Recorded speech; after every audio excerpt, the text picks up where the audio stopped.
I slide my Honda Civic between a gleaming Jaguar and a pearl-white Lexus in the Riverside Country Club parking lot. The contrast couldn't be more obvious: me practical sedan with its fading paint versus the luxury vehicles surrounding it like silent judges.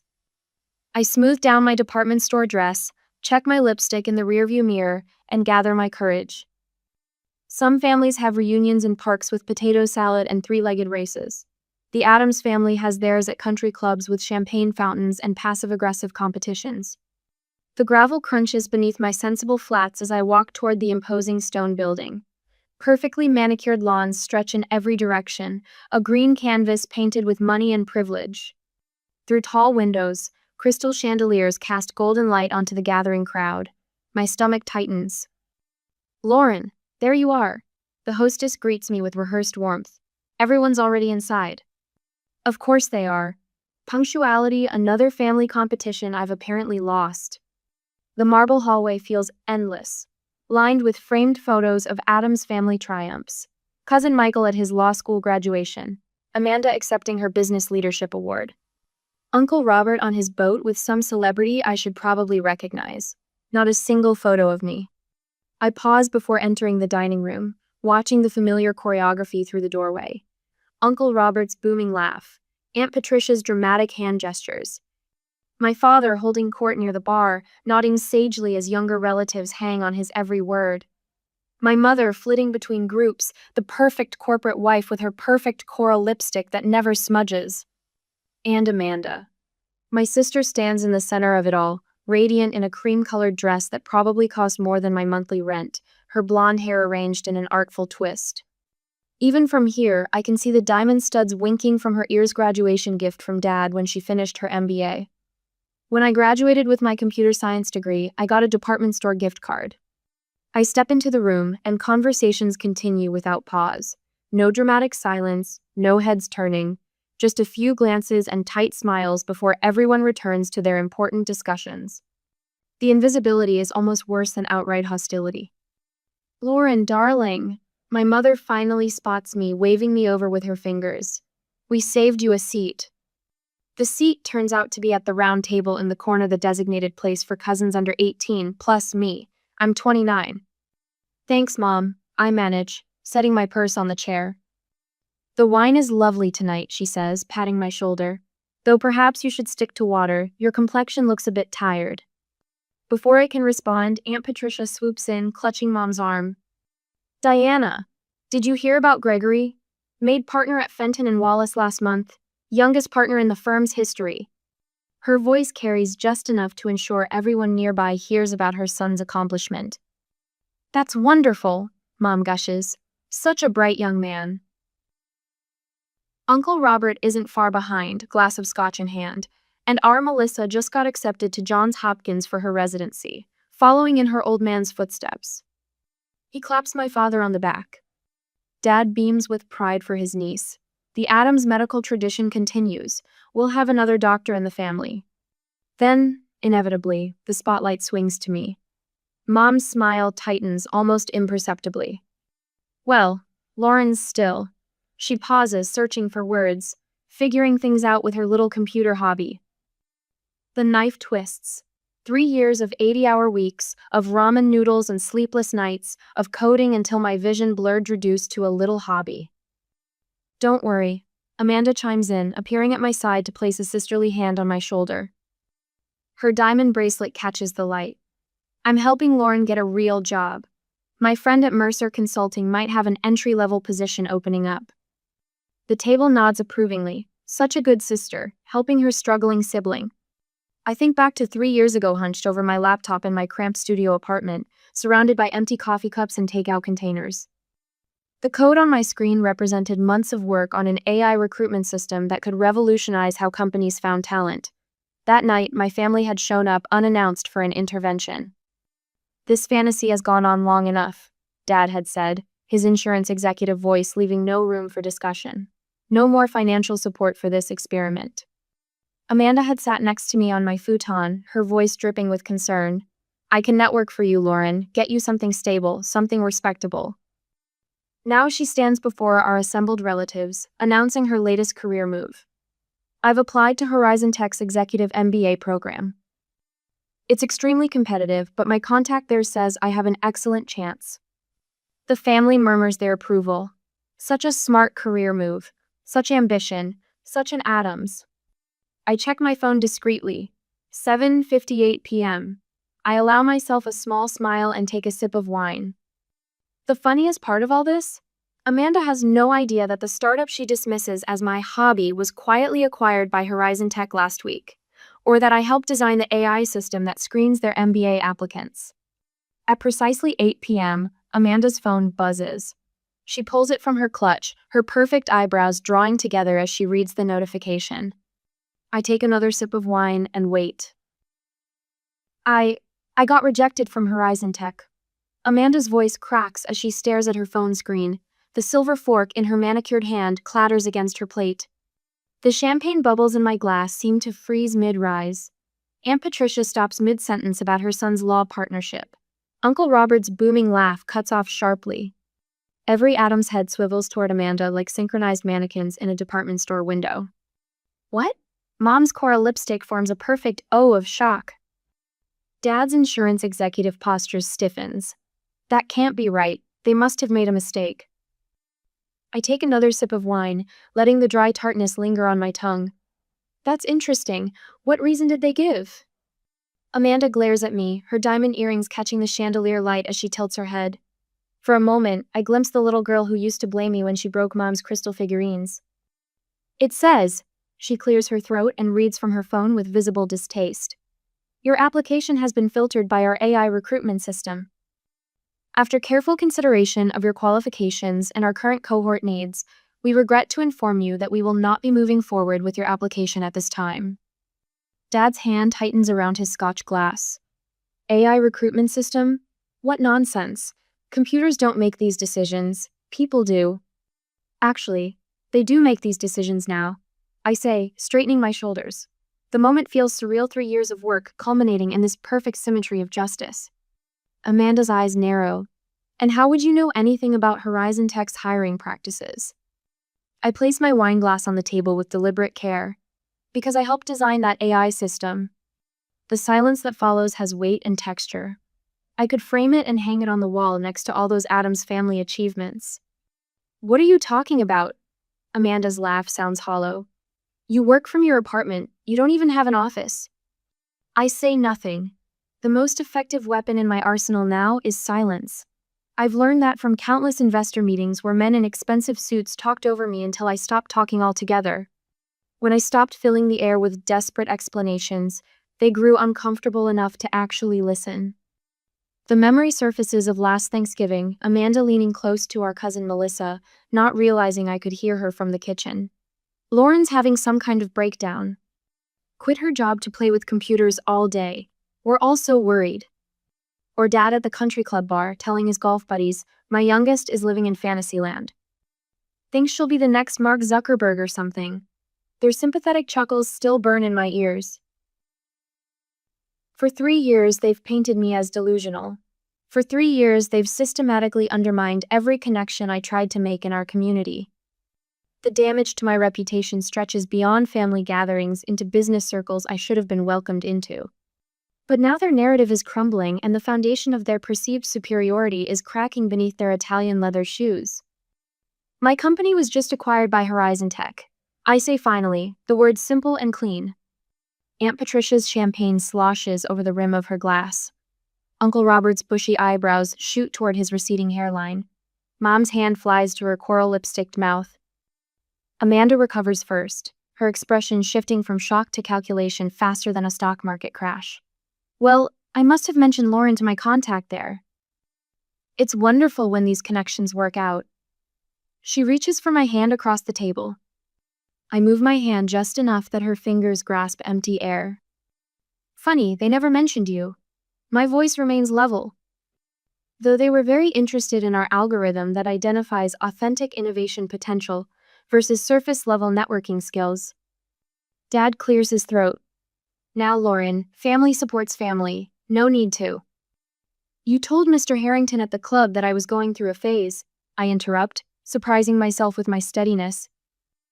You suggested he shouldn't waste time meeting with me about potential investment opportunities. His face reddens. That's not. You also told Mrs. Edwards I wasn't emotionally stable enough for her daughter to consider as a roommate when my lease was up last year. The words taste like freedom on my tongue. Which is why I had to renew that overpriced studio for another 12 months while building my company. Amanda's smile remains frozen on her face, but her eyes dart around the table, assessing the shifting dynamics. Lauren, really, this isn't the place. You told Bethany I was becoming weirdly obsessed with my computer hobby and suggested she stop encouraging me. I meet my sister's gaze directly. Bethany showed me the texts. The room feels charged with electricity. Every atom is calculating new equations, recalibrating their understanding of family hierarchy based on this unexpected variable. I reach for my phone and pull up the notification I've been waiting for all night. The family leans forward instinctively, like flowers towards sunlight, unaware they're about to be scorched. Would you like to see what the Wall Street Journal is publishing tomorrow morning? I turn my phone screen toward them. It seems they find my little computer hobby quite newsworthy. Is this some kind of joke? Dad's voice cuts through the murmuring that followed Amanda's announcement. His eyes narrow as he looks at me, suspicion hardening his features. Lauren, what exactly are you implying? The entire table has gone silent. Uncle Robert's Scotch glass hovers halfway to his lips. Aunt Patricia has stopped mid-gesture, her diamond tennis bracelet catching the light. I'm not implying anything. My voice comes out steadier than I expected. My company was acquired by Horizon Tech last week. I helped design their AI recruitment system. Amanda frantically taps at her phone, her manicured nails clicking against the screen. There's nothing online about any acquisition involving a company called. She stops, color draining from her face as something appears on her screen. Predictive Edge.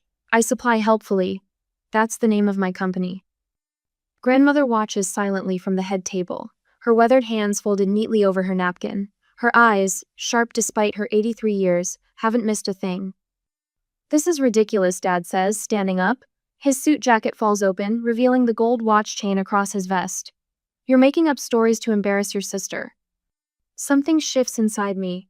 3 years of doubt, of dismissal, of being the family disappointment, it all crystallizes into a strange, powerful calm.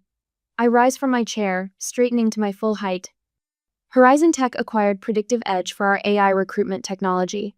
I say, my voice carrying across the dining room. Several country club members at nearby tables turn to listen.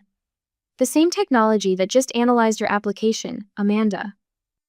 Even if this is true, Amanda hisses, her voice dropping to a harsh whisper, you got lucky. You have no real business experience. I look her directly in the eyes. I have 3 years of 17-hour days. What do you have? Dad steps between us, his insurance executive smile firmly in place. Family business should stay private, Lauren. This isn't the place. It stopped being private when you made it public criticism, I interrupt. The words feel foreign in my mouth. I've never interrupted my father before. When you told your golf partners I was having a breakdown. When Amanda told her friends not to encourage my tech fantasy. Mom gasps softly. Lauren, that's not fair. My phone buzzes with incoming messages. I glance down to see texts from Ethan, my business partner and CTO. CNN just ran the story, we're trending. Thompson says board approval was unanimous. Then another message appears, this one from Michael Thompson himself. Congratulations again, Lauren. The team is thrilled to have you heading the new division. Dinner next week to discuss details? I hold up my phone, showing the messages. My team is celebrating tonight. They've believed in our vision from day one. I swipe to a photo from our acquisition celebration 12, people raising champagne glasses in our cramped office, faces flushed with success and possibility. How much? Aunt Patricia asks suddenly, her eyes calculating. What was the acquisition amount? The family leans forward collectively, financial interest overriding their disbelief. $47 million, I say quietly. The number falls like a stone into still water. Ripples of shock spread across their faces as they do the mental calculations. More than Dad's insurance agency is worth. More than Uncle Robert's medical practice. More than Amanda will make in 20 years at her marketing firm. Dad recovers first, reaching for my shoulder. We always believed in you, honey. Your mother and I were just concerned about. Christmas, I say, stepping back from his touch. Last Christmas, when you forgot to send me an invitation because I was too stressed about my hobby. His hand falls away. The Riverside Business Alliance meeting, I continue, turning to Mom, when Dad introduced me as still finding herself to the Johnsons. Mom's perfect coral lipstick suddenly seems garish against her pale face. I look at Amanda. 6 months ago, when you suggested I try retail management because it had better prospects than playing with computers. Amanda's jaw tightens. She says nothing. I reach for my purse, suddenly exhausted by all of it, the pretense, the judgment, the years of subtle undermining disguised as concern. I need to take a call from my board of directors, I say, gathering my things. Lauren, wait. Dad reaches for my arm. We should discuss this as a family. Mom rises, panic flashing across her features. At least stay for dessert, dear. The chef made your favorite chocolate souffle. I pause at the edge of the table. I'm sorry, I really do need to take this call. As if on cue, my phone rings in my hand. The screen displays Horizon Tech CEO, Michael Thompson. Dad's eyes widen as he reads the caller ID upside down. I answer, putting it on speaker. Hi, Michael, thanks for calling. Lauren, congratulations on the acquisition. Thompson's voice fills the sudden silence. We need to discuss your new position as VP of Innovation. The board is excited about your vision for expanding the platform. I meet Dad's stunned gaze over the phone. I'll be right with you, I tell Thompson, then end the call. For a moment, no one speaks. The family tableau before me frozen in shock, mouths slightly open, eyes wide would be comical if it weren't so sad. Lauren? Dad finally manages, his voice strained. Wait, please? But I'm already walking away, my sensible flat silent on the plush carpet, my back straight, my heart pounding with a strange mixture of vindication and grief. Behind me, I hear the scrape of chairs, urgent whispers, Amanda's voice rising in protest. But for the first time in my life, I'm not turning back to smooth things over, to apologize for taking up space, for being different, for pursuing my own path. I step into the cool evening air, taking my first deep breath in hours. The stars above the country club shine with startling clarity, as if I'm seeing them for the first time. My phone buzzes again. Another message from Thompson. Board meeting tomorrow at 9. Big announcement coming. You ready for this? I smile and type back. More ready than you know. I step outside onto the country club's stone terrace, phone pressed to my ear. Thompson is calling me. The evening air cools my flushed cheeks as I hear Michael Thompson's voice calm, confident, authoritative. Lauren, we need to finalize your leadership team before tomorrow's press release. Do you have anyone specific in mind for the senior developer position?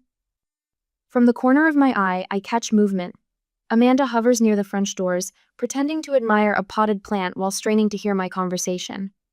Behind her, Uncle Robert and my father lean against the bar, their faces locked in identical expressions of concentration. The terrace windows reflect my family's awkward tableau, a clumsy surveillance operation conducted in designer clothes. I'm thinking Alex Rodriguez would be perfect. I say, deliberately raising my voice. He's been with me since the beginning. Brilliant architect, completely redesigned the matching algorithm last quarter. I turn slightly, making sure my words carry through the cracked window. And for the UX team, I want Jenny Prescott. Stanford graduate, former Google, turned down Microsoft to join us when we couldn't even offer health insurance. The names of prestigious companies float through the evening air like perfectly aimed darts. Each one lands with precision in my family's carefully constructed narrative about my hobby. Through the glass, I watch Amanda pull out her phone. Her fingers fly across the screen, frantic Google searches, undoubtedly confirming everything I've just revealed. My father touches his breast pocket, retrieving his own phone while muttering something to Uncle Robert. Absolutely, Michael. The board meeting at 9 tomorrow works for me. I'll have my assistant coordinate with yours. I don't have an assistant yet, but they don't need to know that. When I return inside, the energy has shifted completely. Conversations halt mid-sentence. Champagne glasses freeze halfway to lips. My grandmother, seated regally at the head table, watches the unfolding drama with bright, curious eyes. Amanda rushes toward me, phone clutched in her manicured hand. Lauren, you're all over TechCrunch. Horizon Tech acquires Adams Tech in landmark AI recruitment deal. Why didn't you tell us?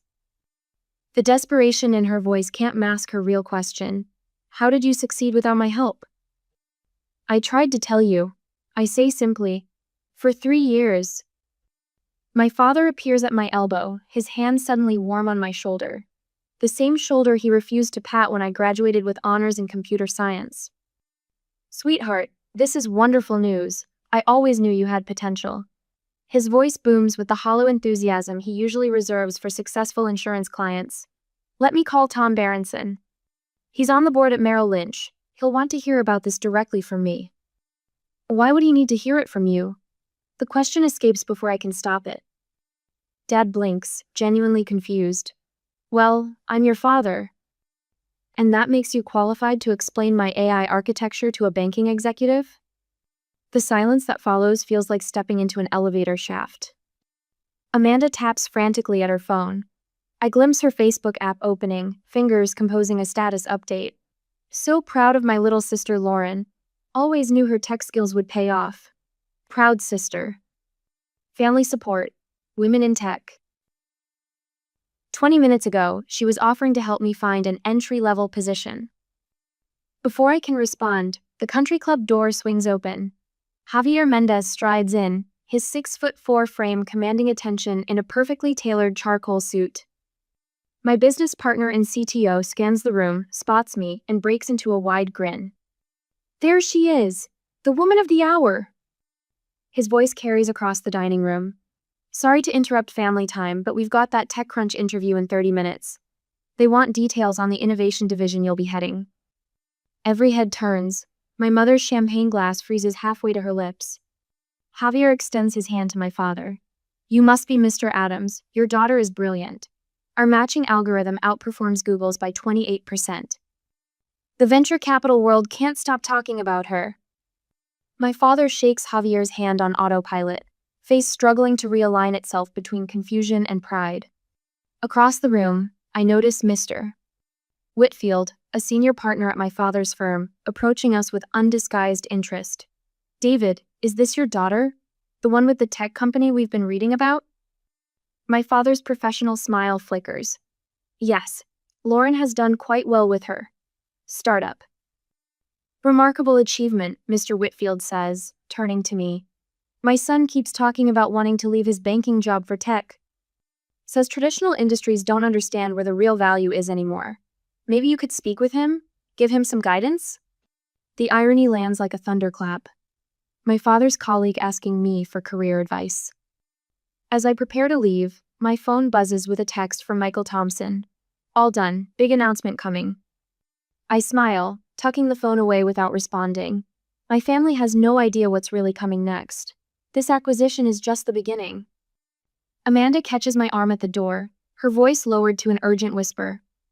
Lauren, we should talk. Really talk. Just the two of us.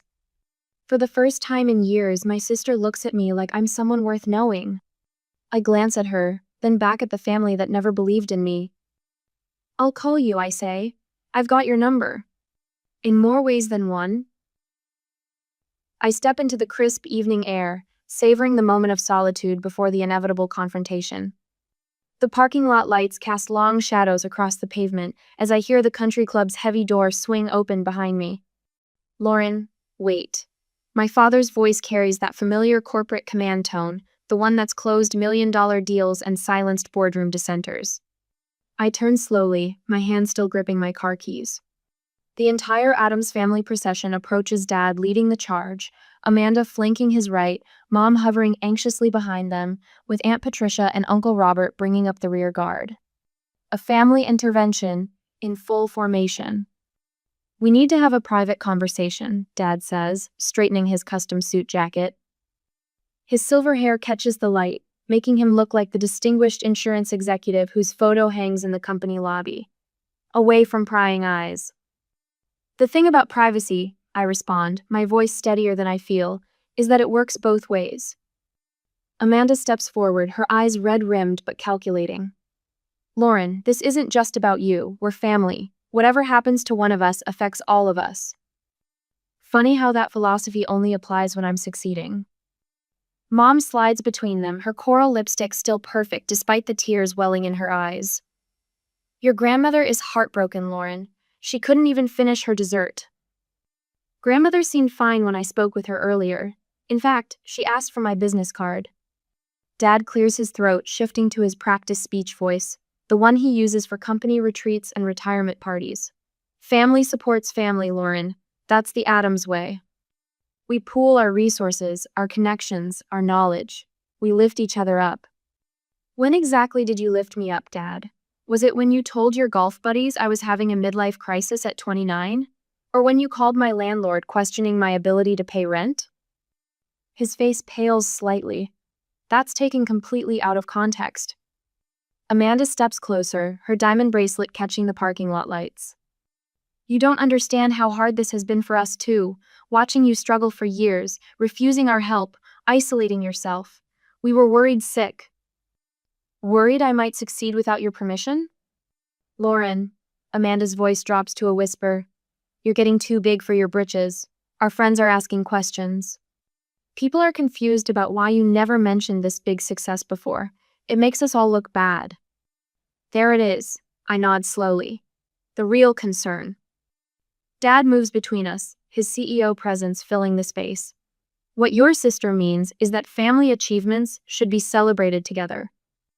We'd appreciate if you'd acknowledge our support in your interviews. A simple mention of your father's business guidance or Amanda's networking assistance would mean the world. The sheer audacity nearly makes me laugh. So that's what this parking lot ambush is about? You want credit? We want recognition for our role in your journey. Dad corrects, as if editing a contract. Your role? The words come out sharper than intended. Let me be perfectly clear about what Horizon Tech actually acquired. They didn't just buy my little hobby. They created an entire innovation division around my technology. I'm not just working there, I'm running it. Mom gasps softly. Amanda's mouth forms a perfect circle. Next month, I'll be on the cover of Forbes Technology Review.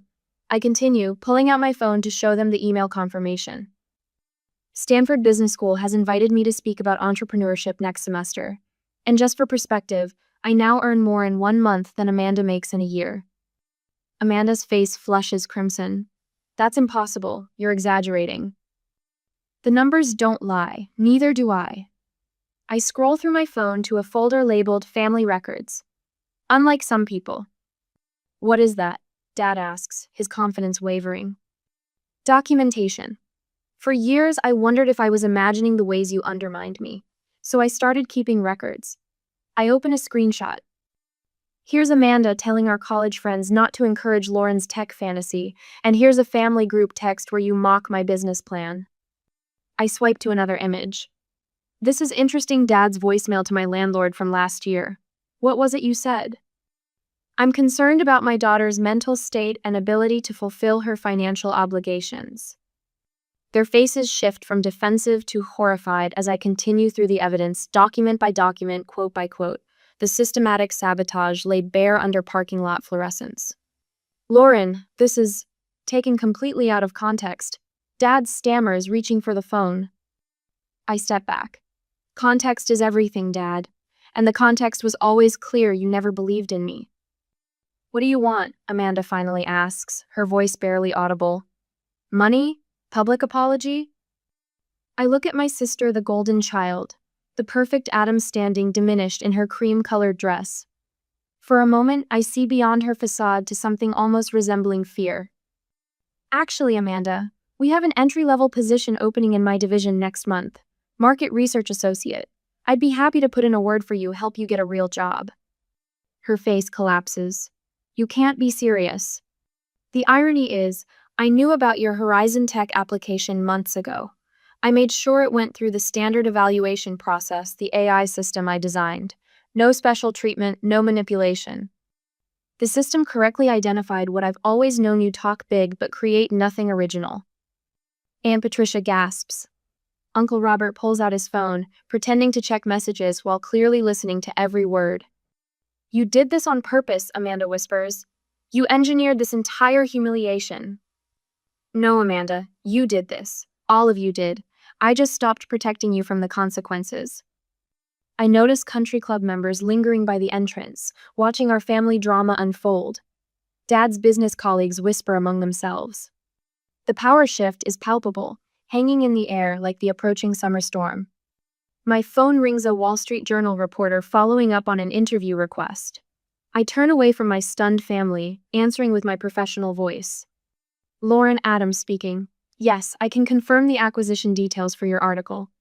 I slide into my Honda, the same practical car they once mocked, and start the engine. Through the rearview mirror, I watch them standing frozen in the parking lot, their silhouettes growing smaller as I drive toward a future they can no longer control. 6 months later, my corner office window frames Chicago's skyline like an award I've earned. 6 months at Horizon Tech's Innovation Campus, and I still catch myself pausing at the door, half expecting someone to tell me I've wandered into the wrong room. The morning light catches the single-framed photo on my desk, not the obligatory family portrait most executives display, but my original team on launch day. 4 of us with bloodshot eyes and wild grins, champagne in paper cups because we couldn't afford real glasses. Worth more than any family reunion snapshot. Lauren, they're waiting in the Aspen room. My assistant Jared stands at the door, tablet in hand. No matter how many times I tell him to just text me, he insists on these personal reminders. I suspect he likes checking that I haven't disappeared into coding mode and forgotten the outside world exists. Fortune 500 folks don't like waiting, he adds with a smile. I straighten my tailored blazer charcoal gray, not a hint of navy blue, and gather my notes. The contrast between today's presentation and last year's family dinner strikes me with such force I almost laugh. Same Lauren, different universe. The Aspen room falls silent when I enter. 12 executives, 11 men, 1 woman turn with the expectant faces of people used to hearing what matters. Good morning. I begin, my voice steady where it once would have wavered. Let's talk about how your recruitment practices are costing you millions in overlooked talent. For 90 minutes, they listen. No interruptions, no dismissive glances, no one suggesting my little computer hobby might be a phase. When I finish, 3 CEOs want private meetings, and the lone female executive asks if I'll mentor her daughter who's studying computer science. Back in my office, I find a cream-colored envelope on my desk. The Riverside Country Club letterhead sends a jolt through my system, another Adams family reunion invitation. Do you want me to RSVP? Jared asks from the doorway. I turn the envelope over in my hands. 6 months ago, this paper stock would have triggered a stress headache and hours of wardrobe anxiety. Now it's just paper. What's your gut telling you? Jared persists. My therapist asked the same question yesterday during our session about family boundaries. 4 months of weekly conversations about success, guilt, and conditional love have given me a vocabulary for what happened in that dining room last November. My gut says I've healed enough to attend without losing myself. I answer finally. But not enough to pretend nothing happened. Jared nods. I'll confirm. Your Tesla will be ready at 7. The company care, another surreal detail in my transformed life. Along with genuine friendships with colleagues who valued my ideas from day one. And my role as best woman at my business partner's wedding last month, where we toasted chosen family with real champagne in real glasses. Last week, at the Women in Tech conference, a young developer approached me after my panel. My family calls my startup a hobby, she confessed, voice breaking. They want me to get a real job in banking. I gave her my private email. Then I called my lawyer and established a scholarship fund for first-generation entrepreneurs facing family skepticism. Because sometimes success isn't about proving your family wrong. It's about proving yourself right and helping others do the same.